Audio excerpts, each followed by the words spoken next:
দিনের শুরুতে কি আপনি নিজেকে কথা দেন যে আজ আর ওই কাজটা করবেন না? কিন্তু দিন শেষে বা গভীর রাতে যখন একাকিত্ব ভর করে, তখন হাতের মোবাইলটা যেন নিজের অজান্তেই আপনাকে সেই নিষিদ্ধ দুনিয়ায় নিয়ে যায়। তারপর সব শেষে থাকে শুধু অপরাধবোধ আর হতাশা। যদি এই লুপ বা চক্রের মধ্যে আপনি আটকে গিয়ে থাকেন, তবে এই ভিডিওটি আপনার জীবন বদলে দিতে পারে। আজ আমরা জানব পর্ন আসক্তি কী, কেন এটা ছাড়া এত কঠিন, এবং বিজ্ঞানসম্মত উপায়ে কিভাবে আপনি এর থেকে চিরতরে মুক্তি পাবেন। চলুন একটি উদাহরণ দিয়ে শুরু করি। ধরুন, এক্স নামের একটি ছেলে, সে ঠিক করলো আজ রাতে সে প্রজেক্টের কাজটি শেষ করবে। ল্যাপটপ খুললো, কিন্তু হঠাৎ মনে হলো আচ্ছা একটু রিল্যাক্স করে নিই, মাত্র 5 মিনিট দেখব। এই যে 5 মিনিটের মিথ্যা আশ্বাস, এটা কি আপনার পরিচিত মনে হচ্ছে? এক্সের এই 5 মিনিট কখনো কখনো 2 ঘন্টায় পরিণত হয়, এবং সে টেরই পেল না কিভাবে এই 2 ঘন্টা সময় পার হয়ে গেল। ফলে কাজ তো হলোই না, উল্টো তার মস্তিষ্ক আরও ক্লান্ত হয়ে পড়ল। দর্শক, এখানে একটু থামুন, নিজের সাথে মিলিয়ে দেখুন।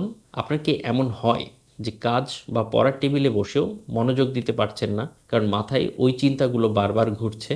এটাই হলো আসক্তির প্রথম লক্ষণ। এখন আসুন বুঝি কেন এমন হয়। এর মূল কারণ হলো ডোপামিন। সহজ কথায়, ডোপামিন হলো আমাদের মস্তিষ্কের রিওয়ার্ড সিস্টেম বা পুরস্কার পাওয়ার হরমোন।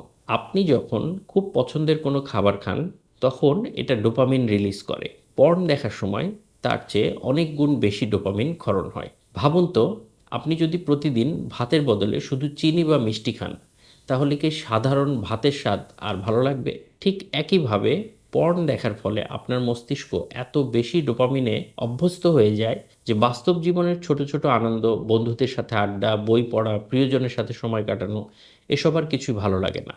একে মনে হয় ডোপামিন ডিসরেগুলেশন। এখন তাহলে এখান থেকে মুক্তি পাওয়ার উপায় কি? আসুন ধাপে ধাপে আমরা সমাধানগুলো জানি। প্রথম ধাপ হলো ট্রিগার বা কারণ চিহ্নিত করা। আপনি কি খেয়াল করেছেন কখন আপনার পর্ন দেখার ইচ্ছা হয়? উদাহরণ হিসেবে বলা যায়, অনেকেই যখন খুব স্ট্রেসে থাকেন বা মন খারাপ থাকে, তখন এটি করেন। আবার অনেকে যখন খুব বোরিং সময় কাটান বা একলা থাকেন, তখন করেন। এখন নিজেকে প্রশ্ন করুন, আপনার ট্রিগার আসলে কোনটি? রাগ, কান্না, একাকিত্ব নাকি ক্লান্তি? ডাক্তাররা একে বলেন হল্ট টেকনিক, অর্থাৎ হাংরি, অ্যাংরি, লোনলি, টায়ার্ড।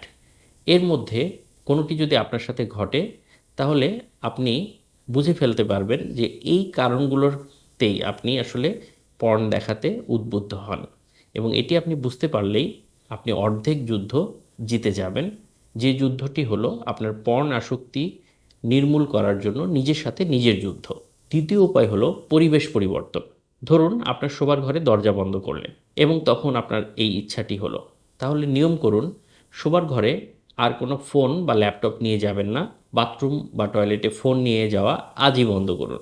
আপনি কি এখনই সিদ্ধান্ত নিতে পারবেন যে আজ রাতে ফোনটা বিছানা থেকে দূরে রাখবেন? এই ছোট পরিবর্তনটি কিন্তু গেম চেঞ্জার। তৃতীয় এবং সবচেয়ে কার্যকরী উপায় হলো রিপ্লেসমেন্ট থেরাপি।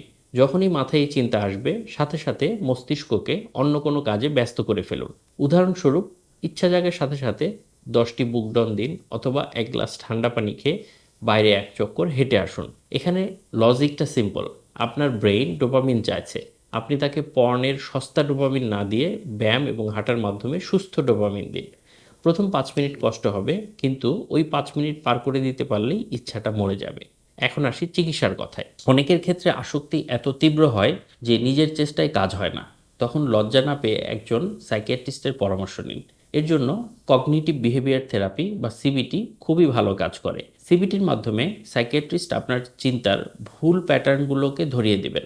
যেমন অনেকে ভাবেন আমি তো শেষ, আমাকে দিয়ে আর হবে না। থেরাপি আপনাকে শেখাবে কিভাবে এই নেতিবাচক চিন্তা দূর করে পজিটিভ অ্যাকশনকে নেওয়া যাবে। এছাড়া কিছু ক্ষেত্রে যদি আসক্তির কারণে তীব্র ডিপ্রেশন বা অ্যাংজাইটি তৈরি হয়, তখন সাইকিয়াট্রিস্ট কিছু মেডিসিন সাজেস্ট করতে পারেন।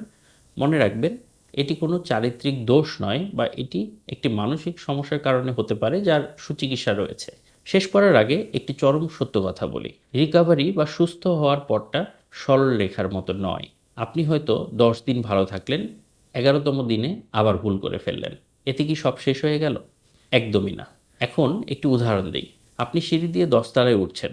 5 তলায় হেঁটে যাওয়ার পরে যদি আপনি একটু হোঁচট খান, আপনি কি আবার নিচতলায় নেমে যান, নাকি উঠে দাঁড়িয়ে আবার ৬ তলার দিকে হাঁটা শুরু করেন? ঠিক তাই, একবার ভুল হলে নিজেকে ঘৃণা না করে আবার নতুন করে শুরু করুন। আজ থেকেই শুরু হোক আপনার নতুন যাত্রা। মনে রাখবেন, পর্দার ওপারের এই জগৎটা মিথ্যে। আপনার বাস্তব জীবন এবং স্বপ্নগুলোই সত্যি। নিজেকে সময় দিন, আপনি পারবেন। আপনাদেরকে ধৈর্য ধরে শোনার জন্য অসংখ্য ধন্যবাদ। ভালো থাকবেন, সুস্থ থাকবেন।